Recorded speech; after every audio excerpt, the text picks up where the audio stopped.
already heard, but Dolly Parton has passed on.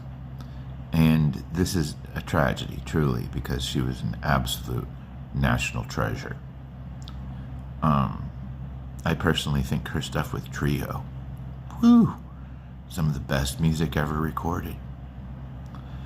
There are going to be lots of tributes and stuff, and a bunch of the videos, people reflecting their thoughts or whatever, but and that's going to be great, and I'm going to look forward to watching those, and those deserve to be watched.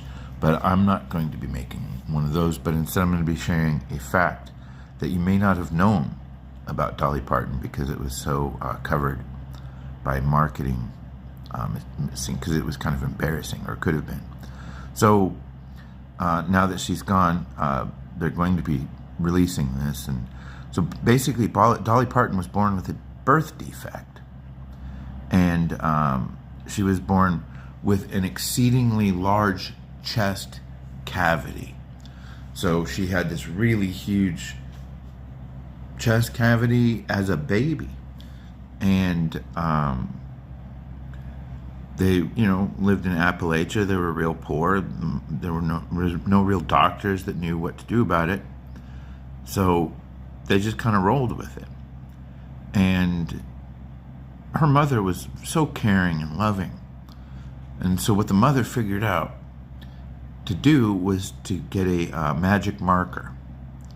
And every morning when Dolly was little, her entire life through adolescence and so forth, until she was able to explain it to Dolly and why she was doing it, she would draw a black line down the extended chest cavity to try to separate it and make it visually appear to be large developed breasts.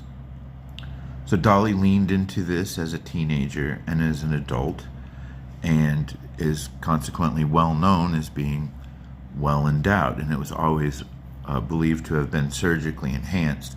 But the reality is that she had an exceedingly large chest cavity as a result of a birth defect. So the defect itself wasn't the chest cavity. The chest cavity, actually, they learned later, after Dolly had enough money to go into Hollywood surgeons and such, what they learned is that the chest cavity had basically expanded to accommodate her exceedingly, humongously overdeveloped heart. Rest in peace, Dolly Parton.